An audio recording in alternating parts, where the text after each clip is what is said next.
السلام علیکم ناظرین، میں گل کریم اپنے احساس پروگرام میں تبلیغی جماعت کے بارے ایک خیال کے ساتھ آپ کی خدمت میں حاضر ہوں۔ ناظرین، کیا ہمارے ہاں تبلیغ کا کام دور حاضر کے تقاضوں کے مطابق ذہانت کے ساتھ کیا جا رہا ہے؟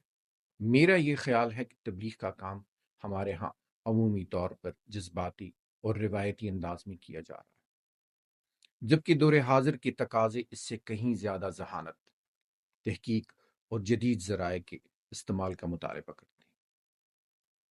ناظرین، آج کل کے سائنسی، منطقی اور تحقیقی ذہنوں کو صرف روایتی قصے، کہانیوں سے دین کی جانب متوجہ نہیں کیا جا سکتا۔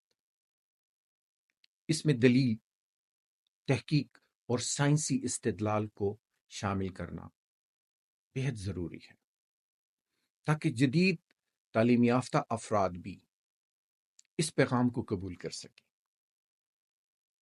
ہمارے ہاں کے تبلیغ میں پہلا سے روزہ لگانے والا ناخواندہ آدمی، جس کا علم، تجربہ اور اعتماد اتنا مضبوط نہیں ہوتا کہ وہ دین کی بات مؤثر انداز میں پیش کر سکیں، اس کو بھی نمازیوں کے سامنے بات کرنے کے لیے کھڑا کر دیا جاتا ہے، جس کے اکثر بہت منفی نتائج برآمد۔ اگر دل کی نظر سے دیکھا جائے تو یہ طرز عمل دین کی فروغ دینے کی بجائے لوگوں کو دین سے دور کرنے کا کام کرتا ہے۔ دنیا کے ہر شعبے میں ذہانت اور حکمت کو فوقیت دی جاتی ہے، تو مالک کائنات کی بات کو لوگوں تک پہنچانے کے لیے اتنی غیر سنجیدگی کا مظاہرہ کیوں کیا جاتا ہے؟ نبی کریم صلی اللہ علیہ وسلم کی سیرت طیبہ کو دیکھا جائے تو آپ صلی اللہ علیہ وسلم ہمیشہ موقع اور مخاطب کے لحاظ سے بات فرماتے تھے، لوگوں کی نفسیات، ان کی ذہنی سطح اور حالات کو مد نظر رکھتے تھے۔ ناظرین، تبلیغ کا کام صرف ثواب تک محدود نہیں ہونا چاہیے، بلکہ اسے حکمت، بصیرت اور جدید تقاضوں کے مطابق مؤثر انداز میں پیش کرنا چاہیے۔ آج کے ڈیجیٹل میڈیا کے اس دور میں بھی ہمارے ہاں تبلیغ زیادہ تر مساجد، اجتماعات اور ذاتی ملاقاتوں تک محدود ہے۔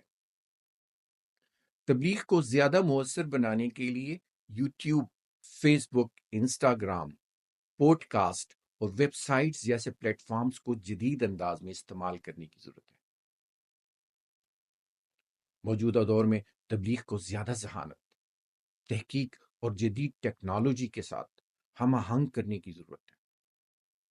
صرف روایتی اور جذباتی انداز کافی نہیں، بلکہ دلیل، حکمت، جدید ذرائع اور عملی اخلاقیات کو ترجیح دینا ہوگی، تاکہ اسلام کا پیغام صحیح اور مؤثر انداز میں دنیا تک پہنچ سکے۔ ناظرین، تبلیغی جماعت دین کی دعوت اور آخرت کی تیاری کی ترغیب دیتا ہے، لیکن دین اسلام صرف آخرت کی کامیابی کا پیغام نہیں دیتا، بلکہ وہ دنیاوی زندگی کے مسائل کا بہترین حل بھی پیش کرتا ہے۔ اگر تبلیغی جماعت اس دنیا کے مسائل کے حل پر بھی روشنی ڈالیں تو لوگ دین کی جانب زیادہ مائل ہوں گے۔